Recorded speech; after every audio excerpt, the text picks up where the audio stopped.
Уважаеми жители, първо искам от името на цялата община да благодарим, че ни удостоихте с внимание и с присъствие да открием този мост. Господин Карадайъ, когато ме номинирахте централното ръководство да бъда кандидат-кмет на община Белица, аз поех един ангажимент и вие ми го заръчахте и казахте, че ще ми следите какво правя. Обещах пред хората, че ще ги обединявам.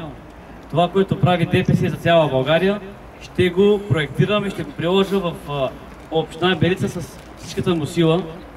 Този мост, който го откриваме, чухте и нашия общински лидер каза моста на обединението, защото, за съжаление, в последните няколко години се получи едно разделение от тук и там реката и той играе символична роля и физически свързваме Белица с селата и по-важното е, че чисто психологически последната година няма напрежение в община Белица. Стремим се да помагаме с каквото можем. Тук специално се обръщам към кмета на Краище. Когато ме запозна с този проблем, дойдохме на място и видяхме и сигурността на хората е преди всичко. Взехме решение и без да имаме предвидени средства за този мост, ние отделихме приоритетно само да се чувстват хората спокойни и сигурни, когато минават, а ние всички знаем, че оттам стои нашето препитание, нашите градини, които хората ходят всеки ден при тях. Използвам момента да ви благодаря още веднъж от името на цялата община за едно конкретно нещо. Понеже разни шарлатани идват последните няколко дни и говорят какво ли не са правили за нашата община, а всичко, което го имаме около нас е направено благодарение на ДПС и последните средства, които вие, като председател на партията, с ръководството отделихте за нашата община,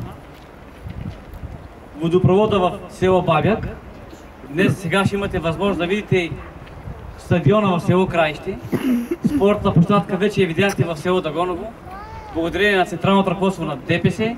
И аз няма да позволя шарлатаните да се опитват да вземат заслугите на ДПС и да си ги приписват на тях. И ви обещавам като кмет на община Белица, че в неделя нашия народ е грамотен, благодарен. Ние знаем какво е направено за нас и ще се представим повече от достойно, защото ние ще гласуваме на тези избори за Пламен Орешарски като кандидата на ДПС и за нас тези избори в неделя са вод за ДПС. И съм се обърнал към всички жители от цялата община, обиколихме всички села и казах: не се сърдя и съм простил на всеки, който не е гласувал за Ради Ревански като човек, не ме е харесвал. И съм простил. Молбата ми е, има един символичен знак. С номер 4 ние станахме кметове.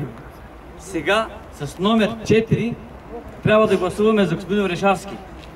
Онзи човек, който не е гласувал с номер 4 и Всевишния като че ли ни праща отново същата цифра, да последим към нея и да си изчистим гузната съвест, за да може да се запазим тук всички да спокойствието и да знаем в крайна сметка коя е нашата партия, тя е ДПС. Благодаря ви.